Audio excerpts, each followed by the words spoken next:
Danganronpa Togami, Volume 3, Chapter 12, Regarding the Metaphorical Replacement for Proximity. Part 1. All in all, it's really whimsical, said the heir to the Ketoin conglomerate, Hiroyuki Ketoin. It's really amazing, a great record. The world record holder of holding your breath, 22 minutes and 30 seconds, is Goran Kolak. I can't compare to this kind of guy. First of all, I need to be in the car under the water. I didn't listen to Hiroyuki's jokes. I leaned on the back of the seat of the car and stared out the window, putting the flowing scenery into my vision. The unchanging landscape, only the forest on the horizon. But the railroad tracks had disappeared. Although I really want to know where I am, I'm too tired to use Borgs. Oh, miss, you look a little listless. Because Byakuya-sama is gone. Cheers for Goran Kolak. Hiroyuki took a Pilsner beer out of the dashboard storage box. So, has the young master contacted you? No. Oh, he should have managed to escape. If that's the case, why didn't he contact me?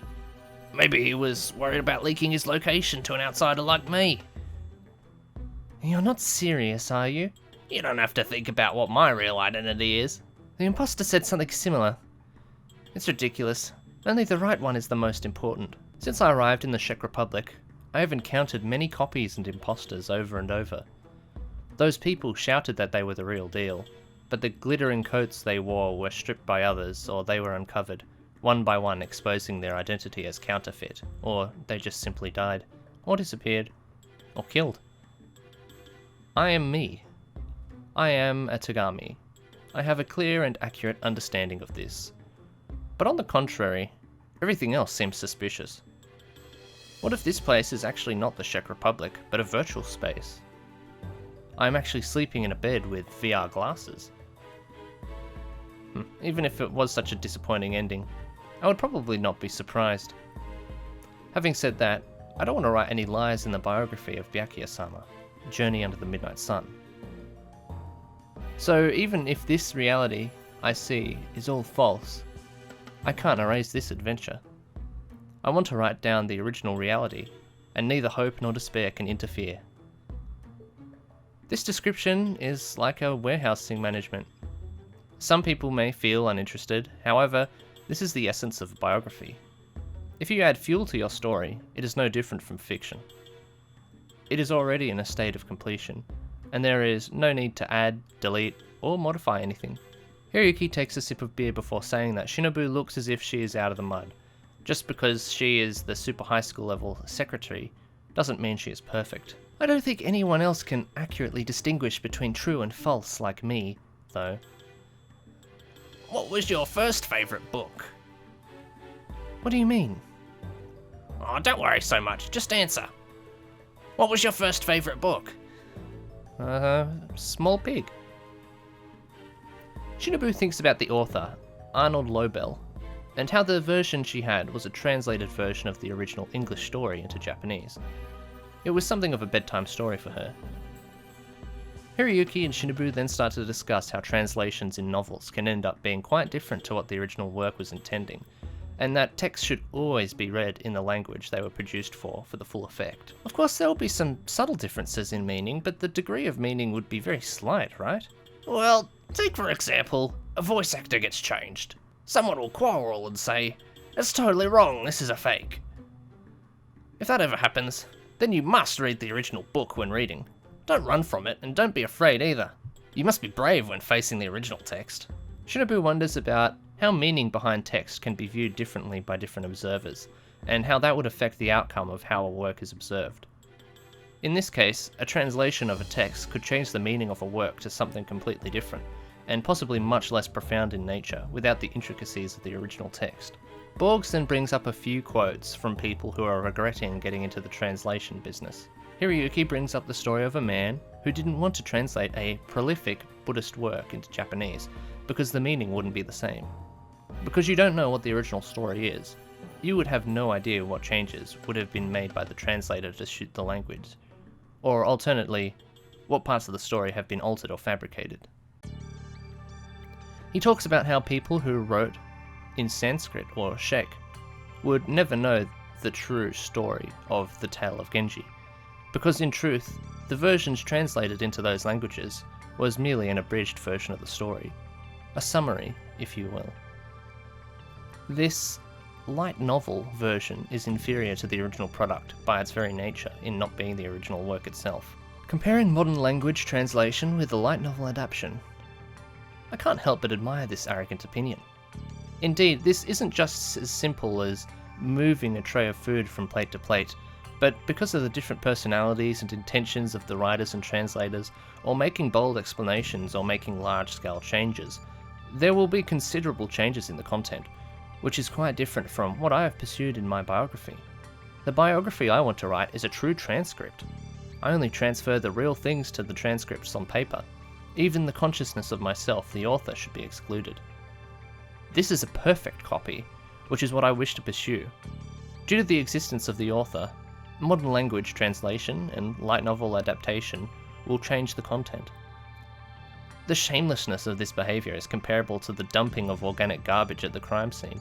In this sense, perhaps no book can serve as a model for Journey Under the Midnight Sun. It seems that what I want to do may really fall into the category of quantum mechanics. That's just what I think, at least. But by the way, where are we going?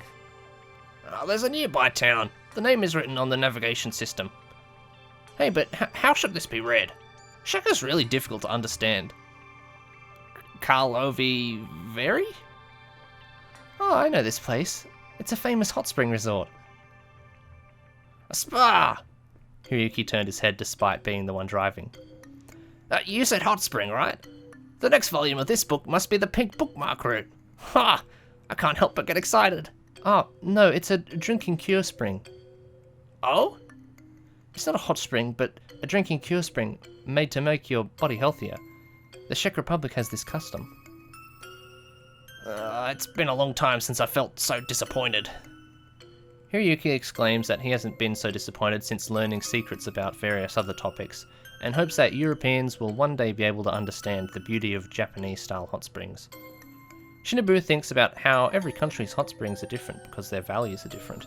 People who say things like, only the Japanese can understand this kind of beauty when visiting Buddhist temples, are self-righteous. She thinks about how big the world is, and how even with common and uncommon sense, the world will never change. She's unlucky to have met so many fakes, imposters and counterfeits in the Czech Republic, and even though Hiroyuki is alive, Byakuya is still missing. It really is a whimsical world. Hiroyuki commented this way, but it seems to me that unreal world is more accurate. Impossible things, unimaginable things, incredible things are appearing before me, but no matter how much I complain, the problems at hand will not be resolved by myself. Escape from this ridiculous world, or be swallowed up by this ridiculous world. To all this insanity, I can only say one thing. I'm hungry. Part 2. Shinobu and Hiroyuki drop off by a KFC. Even though it's not Christmas time just yet, they still decided to eat there anyway. They stuffed themselves, and Shinobu continued to eat in the car, and Hiroyuki cracks a joke that falls flat on its head and is so not funny that I'm not translating it. The Mercedes is now driving to the largest resort in the Czech Republic. The Karlovy Vary Spa began in the 14th century, when Karl IV discovered the source of the hot springs here. However, the style of the spa area seems to be internationally shared, and it is reminiscent of the streetscape of the Noboribetsu Onsen and Ikahu Onsen. It seems that it's still open. Hiroyuki looked out the window. That said, I can't take you sightseeing. How can they still be open in this situation? Well, KFC is still open. By the way, the spa in the Czech Republic is one person at a time according to instructions, so please don't have any strange expectations. Oh, yeah, why are you so familiar with this place anyway? I did some investigation beforehand, and because I wanted to come to the hot springs with Byakuya-sama. Hiroyuki didn't respond. I've been looking forward to this trip. Moving on from the subject, Hiroyuki thinks that Byakuya might have used the Kudan, though Shinobu points out that no matter what happens, Byakuya wouldn't do it. Even when faced with absolute despair, Granted, she doesn't know why he would seal it away either.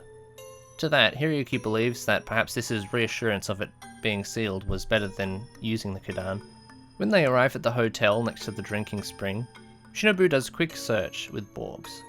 Apparently it's a very luxurious hotel which accommodated many important historical figures such as Goethe and Beethoven, but something seemed off. Even though the Czech government declared a state of emergency, many people who looked like tourists were in the hotel lobby. Hiroyuki comes back to Shinobu and says that he has booked a room on the top floor of the hotel. She covers her face to avoid any assassins on the lookout, and then they head to the room. As soon as they open the door, Shinobu lays on the bed and falls asleep, saying that she hasn't slept properly since they came to Prague. It's good to get a good night's rest. Helps you wake up more clear-minded. Hiroyuki's voice entered my mind. The most important thing about an article is not its writing, but the study beforehand. Part 3. Shinobu wakes up all sweaty and with messy hair, so she decides to take a bath. While she is doing that, she thinks about where Byakuya could be, and she remembers what he said. Wait for me. She still doesn't understand what he meant, but she decides to have faith in Byakuya, and just wait, as he said. She didn't want to put back on her old sweaty clothes, but she didn't want to wear the bathrobe either. When she comes out of the bathroom, she finds Hiroyuki eating a Czech meal. Ah! Hello, Miss Beautiful. Hiroyuki still made me feel more uncomfortable. He asks her to sit down and eat, even though she is not hungry, thanks to eating KFC. She still agrees though. They start with some small talk about different cultural cuisines such as Roman, Slovakian and Czech, but they decide to get on with it. It seems that if I want to continue the topic, I'd have to sit down with him. With a sigh, I sat down opposite of Mr. Hiroyuki Ketoin. There are many foods on the table that look like Czech food, although I don't know if it is. Roasted chicken with fat and sour pickles next to it. Mushroom soup, stir-fried pork with horseradish and spicy sauce, wrapped in a thin layer of fried squid with the aroma of charcoal. Lamb chops, oiled cheese, oyster steak, sour cream, yak meat, mineral water, and his beer is of course still Pilsner beer. These meaty dishes are those of this country on lockdown. Surprisingly, looking at them, my stomach is hungry again. This made me realise that I am still alive. Hiroyuki poured beer into a wide-mouthed cup and called out, "Cheers!" raising the cup. I poured the mineral water into a classic glass and took a bite of cheese. In the suite where the sunlight shone through the large window at the rear, I enjoyed the food. If the person sitting across from me was Byakuya-sama, this would be a wonderful scene. Hey, what's with that smile? Do you think I'm really in that great of a mood? I'm looking for my sister, so this is really no time to be leisurely eating, says Hiroyuki. Shinobu asks about Yuika and the Ketoins, to which Hiroyuki says that he has no idea what she's talking about. That's not his identity. What made her think that? Shinobu answers that Borgs gave her all the info she needed. You're really proud of this Borgs, the information retrieval library developed by the Togamis. But it seems that you're convinced that the information given to you by this gadget is correct. But what if it isn't? Is it really okay to believe everything Borgs says? Shinobu searches for references about the Ketoins in Borgs to check. Borgs equals search results. Number 679101004. Title: Dialogue after 7 PM yesterday. It's the Ketoin conglomerate. Ever heard of it? Never. Ketoin conglomerate. Remember hearing about it. Way to go, little mister. Let me carry your bags. Should I fetch you some sandals, warm up, some onigiri too? Unlike the typical conglomerate, they're one of those underworld conglomerates and top of the list even. I haven't met with someone from an underworld conglomerate before. What an honor! I'm Hiroyuki, the grandson of the Ketoin conglomerate's current head, Hatakeo Ketoin, and that's my twin sister. You may call me Yuika. After that conversation, I searched the Ketoin conglomerate in your base inside the car factory. Even if Borgs fails, you shouldn't doubt the Togamis. Borgs failing? And what did the little master say? Things are getting too complicated. It's given me a headache. Are you trying to say that the world I see is just a product of fantasy? This is the world I want to see. I quite like that way of thinking. Hiroyuki chewed on some chicken. Of course, this world is not just a dream you want to see. I live in the same world as you, but it seems that our Weltanshug is different. It's not the same. Welton... Hey, what do you mean? What I want to ask is about your talent. That is the key to your self-awareness. My talent? Secretary. Milady, do you know that it is said that the profession of secretary was born in the Middle East around 3000 BC? But the secretaries of that time only had one job. For centuries, despite the ability to use the privileged class of words, that's all they had. What kind of job? Recording. What? Recording, like keeping records. How many beans there are, or how many potatoes, or how many slaves. Recording these was the task of a secretary. They didn't write books? I don't know much about history. It's really unexpected when I say it. I used to think that the job of secretaries was to write biographies of great emperors, or a story that prospered the country with lyrical words. It seems that the earliest books are as clean as I am. Lies, exaggerations, and ambiguous expressions. They ruled out all this, only recording the facts, and implemented the principle all the time. I felt that my approach was not wrong, and I couldn't help but feel relieved. For centuries, the secretary have been making records. Ryuki nodded. I have to ask some questions. What are the reasons for these secretaries to start writing stories? Are you asking the reason why modern-day secretary has declined? I don't know if that should be called declining. In short, from a certain period of time, the secretary no longer needed to record, so they started to write biographies and lyrics and such. So, why? Maybe because they were tired of endlessly recounting records? Because of unemployment. Huh? Unemployment, like no longer having that job. Countless kingdoms collapsed and bureaucracy where they lived ceased to exist. At that time, the secretary found themselves abandoned like wakame on the beach, losing their original status and reputation. These secretaries have the ability to read and write words. In the past, they served the people of the national centre. It's not surprising, their self-esteem was devastated and they felt despair. Those who have been abandoned by the world and whose desires are not satisfied, they use their only ability, literary talent, to try find the glory of the past. If so, how much? Somewhat disappointing.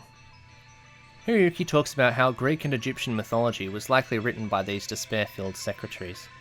They were at the top of the country in power structure, but were reduced to nothing but sheep herders living a boring life. Those people wanted to make something interesting out of their lives and pictured their ideal world out of despair. You really know a lot, Shinobu answers. Oh, it's nothing really. When I was young, I spent my days at the library. Shinobu feels like she is a person who feels like she has a duty to write a book and record things. To which Hiroyuki jokes that maybe now she is out of employment, she has become one of the despair-fueled secretaries too. Part 4. Your Borgs, your partner, your writing aid, your left and right hand, your comrade and your mentor. What's with this cool speech? Are you saying that I couldn't write anything without Borgs? Shinobu thinks about how she is, in fact extremely dependent on Borgs, and without it, most of Journey Under the Midnight Sun would have not been recorded. However, she once thought that this would make her talent somewhat fake or forced, but it's because of Borgs she is able to have an ability like this. She only wants to write down and record the facts. The reality I have witnessed, including my self-consciousness, this layer of extra filters, misreading, mistaking, and thinking wrong, all these human-specific errors are excluded, only the truth is recorded. To be recorded so factually like this is what makes Borgs essential. You are indeed a true secretary. The original job of the secretary is to record the volume of goods in a warehouse. So to ask a new question, what would happen if the actual volume of storage space itself is wrong? What do you mean? What would you do if the information Borgs told you were fake? Borgs is perfect. There was a crash because the meter was broken. The pilot always believed that the meter had no problems, which caused the plane to fall. No matter what, believing 100% in something is very dangerous. Do you want me to doubt? You have to doubt everything. That's too cliché. I'm serious. Only prophecy can guarantee that there is no impurity in the real world. Prophecy? Even if you don't find the Kudan quickly, be careful that you won't be able to keep yourself. If you let the fat man take the fake goods, don't say how the world is. You must be finished. Who the hell are you? My identity isn't really that important. You aren't answering me, Hiroyuki. So, this person, Hiroyuki, never even existed in the first place. Hiroyuki Ketoin, Yuuki Ketoin, the Ketoin Conglomerate, the Hasegawa Research Institute, Taiko Kanai, the Red Ribbon Army, the Black Gemma Gemma Gang, and the International Criminal Police Organization are all fiction. Fictional individuals and groups. If you think they're real, then, well, you're crazy. Well, maybe not you who's crazy, but rather, it's Borgs that's the crazy one. I've also noticed a difference in between my memory and his testimony. However, I cannot agree with him. If I agree, then I won't be able to trust myself, and I can't keep my story going. You want to get to the Quran first. Be the first one to find the truth. That's the only way to save you, continues Hiroyuki. You should let your mind run at full speed to deal with this event, as you did during the biggest worst incident in the history of the Togami family. Who are you? I am your companion. I've been your companion since a long time ago. I hope you can be happy from now on. This is my only wish. Who are you? You don't have to think about it. If you can't remember, then blame Borgs. Hiroyuki showed a short but soft smile. Do I know this unnatural smile? I asked, who are you? Please answer me. You can't remember. Maybe Borgs not only eroded your present, but also eroded your past. You have to hurry. This has nothing to do with the Togami family and the world. For your own sake, please hurry. A hole opened in Hiroyuki's head. Hiroyuki, who had a big hole in his eyebrow, still had a smile on his face, and held my hand in his. Be yourself. Then his head fell onto his plate. We were under attack, so I rushed back. At that moment, there was a sharp impact on my face. I fell into the corner of the room as my face was shot. Lies. I was hit. Lies, hit. I was hit. My face was hit. My face. Byakuya-sama. I'm so scared. Byakuya-sama. I want to see you again. Lies, I don't want to see you again because my face is hit. Am I going to die? Am I alone in a foreign country? Am I going to die? Are you going to die? Byakuya-sama. So scared. I don't want to be hit. Hit. I want... Byakuya-sama. I'm dead. I want to see Byakuya-sama. I want to see you. Don't want to die. Don't want to see you. I want to see you. I want to die. I don't want to. Part 5. Why am I still alive? I'm still alive. I'm not in pain either. I gently touched my face with my hands that were shaking with fear, and there was an odd feeling around my right eye. The same hard and sharp thing had pierced me deeply. I used up all my imagination to come to a conclusion. What happened was obvious. I made up my mind to try and pull it out. The rustling sound echoed inside my head, and Borgs fell out of my eye socket with the bullet that was stabbed in it. It was a strange sight. In a sense, I felt that Borgs was more intimate with me than even Byakuya-sama. Just like an eternal twin brother. And now it had been skewered like grilled octopus, and it seems to have been shivering in front of my eyes. I'm sorry, poor little thing. Borgs was broken. Borgs is broken, but Shinobu knows it's not the time to be sad. They were attacked by a sniper, and Hiroyuki was already dead. If she's still alive, it means the sniper can't see her while she's in the corner of the room. She gets down on the ground, using her remaining eye to assess the situation. In the center of the room, she can see Hiroyuki, or at least who she thought was Hiroyuki's face, lying in the chicken he was eating, making it look like his head was a chicken. If it weren't for the blood leaking out of him, she would have thought that it was an elaborate setup. In front of him was the window, which covered nearly the entire wall, with glass shattered near the center. The sniper shot through the window, and there was a mountain on the other side of it. I didn't know if the sniper was hiding somewhere in the mountains. I didn't know what kind of person he was. I couldn't use the optical ranging function, nor the infrared function, nor the radio function, nor the search function now. I couldn't grasp more information. Although my left eye was still intact, it felt like my eyes were blindfolded. I really relied on Borgs a lot. I couldn't remember how I saw things before I put Borgs in my body. I didn't know anything.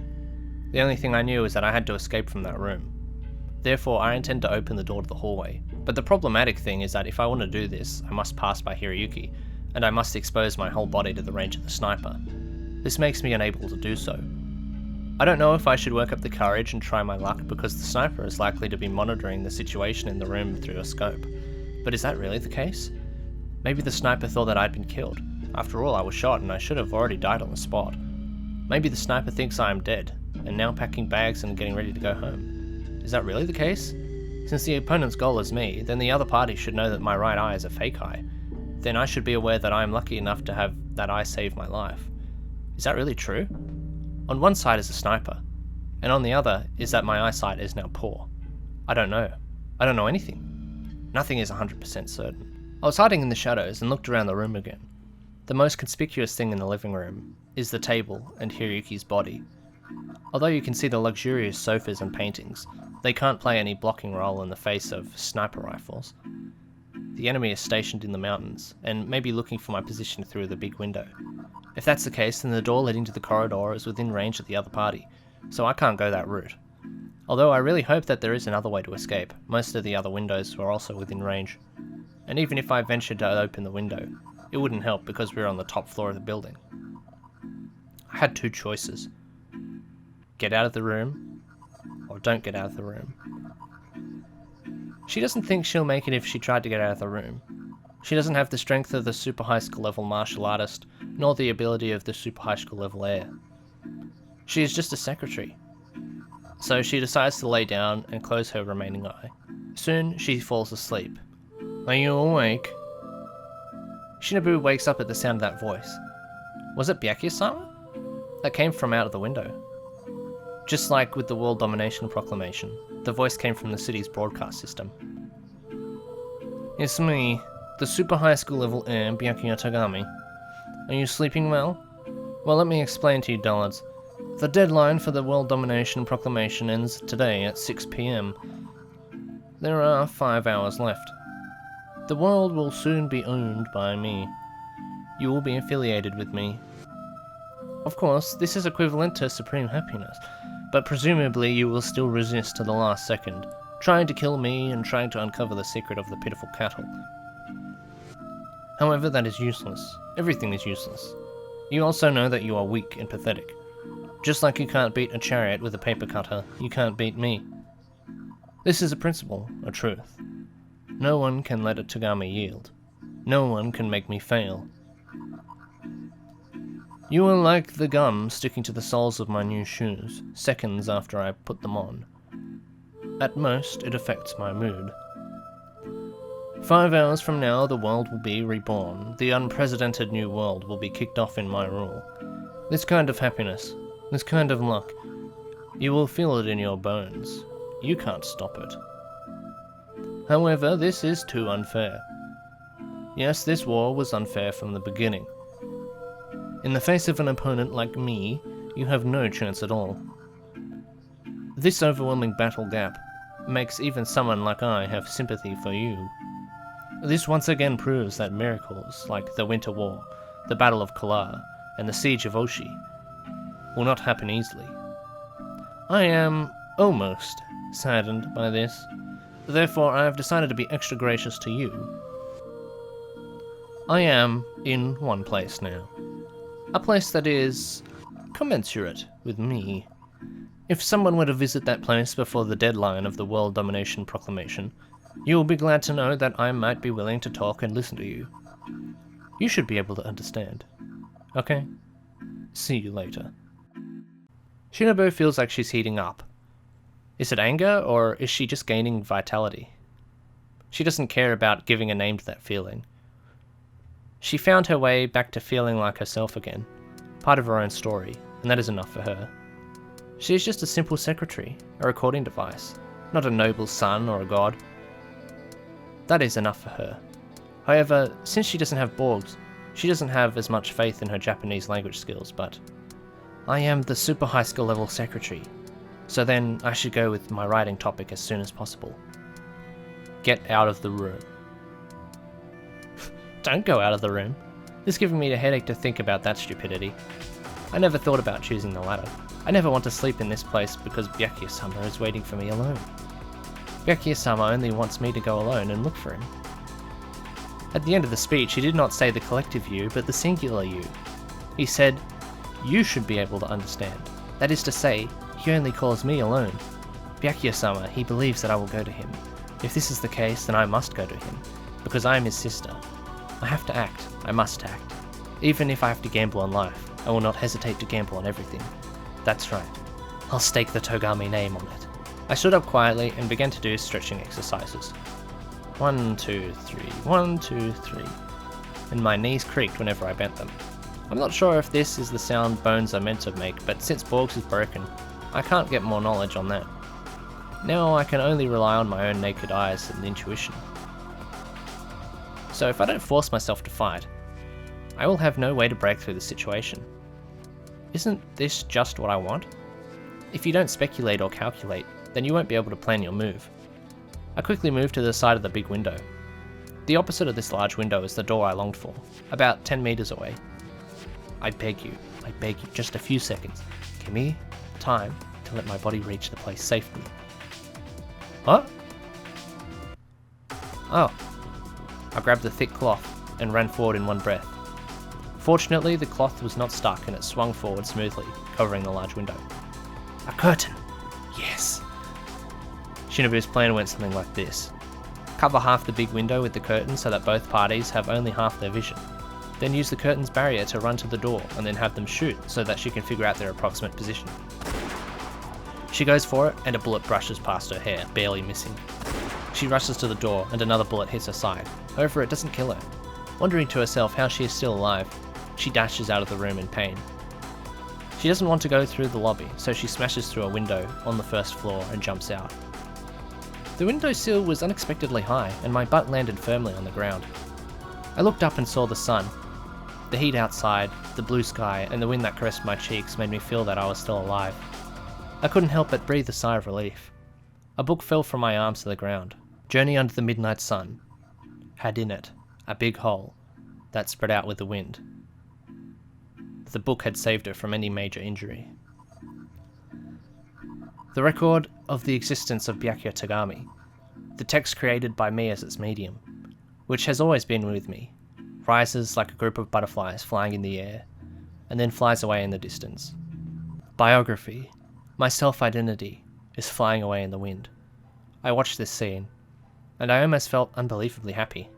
Goodbye, my book, an old writer who had won the Nobel Prize once shouted, and he continued to write novels after that. Nothing much, just write again, as long as I'm still alive. Thank you. I did not say goodbye, but I did say such a sentence. Borgs, Journey Under the Midnight Sun. Thank you. Thank you for helping me all this time, but you are my compass and my purpose. And now that I lost you, what should I do next? I suddenly realized that I held something in my hand, like a newborn baby. I remembered that when Hiroyuki was attacked, his hand had held mine. Much like Taro Urashima opening the jeweled box, I slowly opened my hand and saw that there was a piece of paper with only one letter on it. K. What a great chapter. And what a great meta-commentary on translation summaries. Much like this is also a translation summary, I wish you guys could read Japanese and read the original text because it is pretty good. So here are now the translation notes. I'm sure there's plenty here that you'll be interested in. Goran Kolak is a Croatian freediver who currently holds the record for holding breath underwater. His record currently, as of recording, is at 23:01. That's 23 minutes and 1 second to hold his breath. That's pretty crazy. The Tale of Genji is a classic work of Japanese literature, written by the noble woman and lady-in-waiting Murasaki Shikibu. In the early years of the 11th century, the original manuscript no longer exists. It was made in concertina or Orion style. Several sheets of paper pasted together and folded alternately in one direction and then the other, around the peak of the Heian period. This work is a unique depiction of the lifestyles of high courtiers during the Heian period, written in archaic language and poetic and confusing style that makes it unreadable to the average Japanese without dedicated study. It was not until the 20th century that Genji was translated into modern Japanese by the poet Akiko Yosano, and the first English translation was attempted in 1882, but was of poor quality and incomplete. From December 1974, KFC Japan began to promote fried chicken as Christmas meal, with its long-running Kentucky for Christmas or Kentucky Christmas advertising campaign.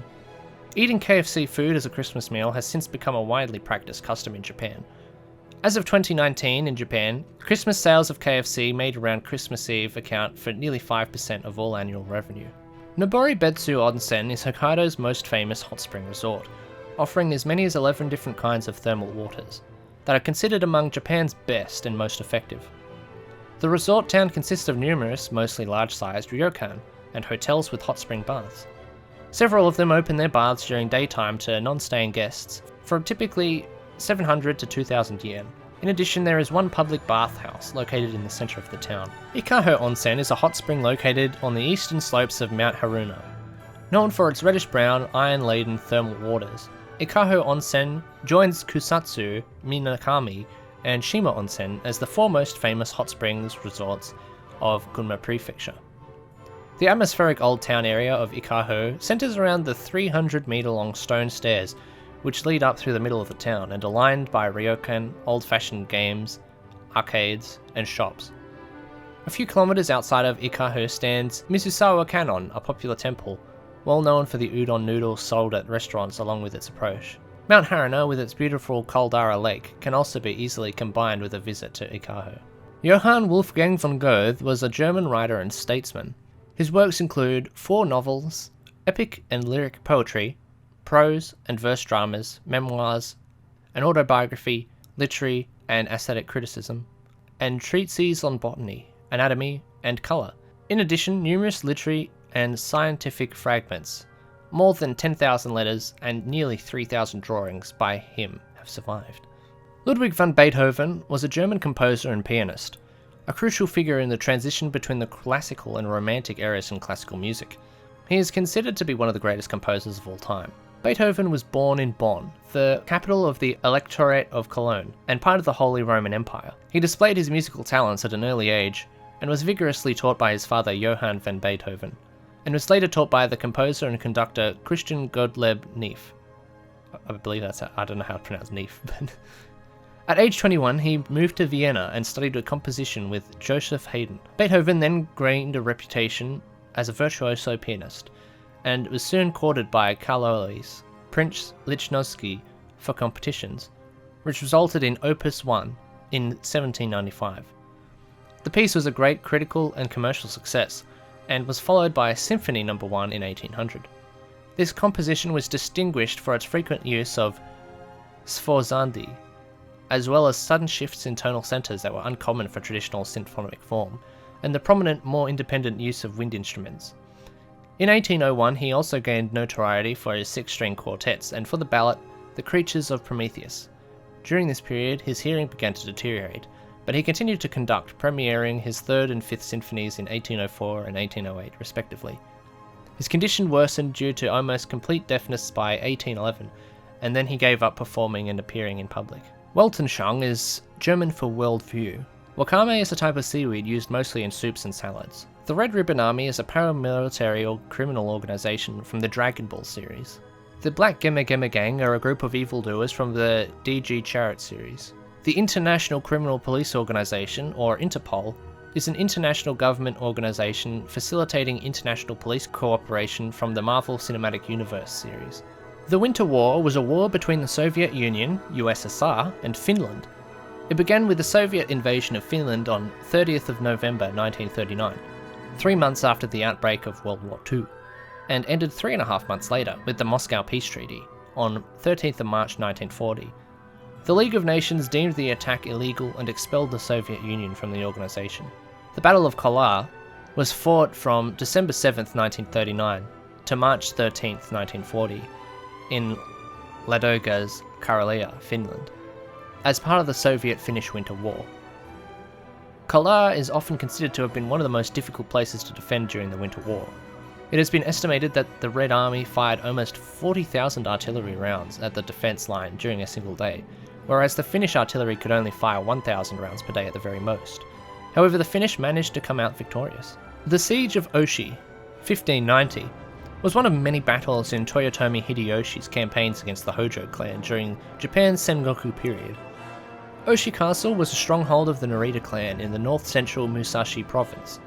The Narita were originally vassals of the Oji Gayatsu Usugi clan, and under the leadership of Narita Akiyasu, completed Oshi Castle around 1479. The castle was built on a small elevation near the Tone River, and used surrounding marshes and swamplands as part of its outer defences. It was regarded as one of the 7 most important strongholds in the Kanto region. During the siege of Odawara in 1590, the daimyo Toyotomi Hideyoshi dispatched one of his senior retainers, Ishida Mitsunari, on an expedition to reduce the outlying castles still loyal to the Odawara Hojo clan throughout the Musashi province. 3 days after capturing Tatebayashi Castle, Ishida's forces of 23,000 troops arrived at Oshi. On arrival, they discovered that the Narita clan leader, Narita Ujinaga, was at Odawara with the bulk of his forces. He had left his home castle defended by only 619 samurai and 2,000 local conscripts led by his daughter, Kaihime, and younger brother, Narita Uchi Chika. After the castle refused to surrender, the castle held off numerous attacks from Ishida's forces.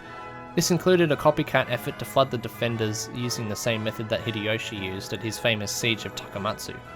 Despite Ishida's impressive construction of 28 kilometers of dikes and torrential rains, the castle still held for over a month. Eventually, the defenders only surrendered after hearing word that their lord had been defeated at Odawara. Urashima Taro is the protagonist of a Japanese fairy tale, who in typical modern version is a fisherman rewarded for rescuing a turtle, and carried on its back to the dragon palace beneath the sea. There he is entertained by the princess Otohime as a reward. He spends what he believes to be several days with the princess, but when he returns to his home village, he discovers that he is gone for at least 100 years. When he opens the forbidden jeweled box given to him by Otohime on his departure, his years return to him and he becomes an old man.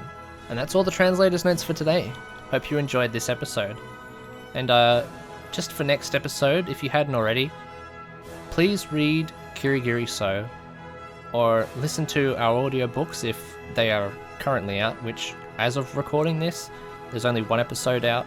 And the reason that there's only 1 out is because a lot of the files got corrupted. And also, in better news, we've managed to sort of crack the files, but it's very slow to get all the files out, so we are just trying to get all those files so we can have higher quality images and stuff like that for the audios that we're doing. So definitely for next time, make sure to read all of Kirigiri So. That's all I'll say on that. And so thank you everyone so much for watching. Have a great day. See you next time.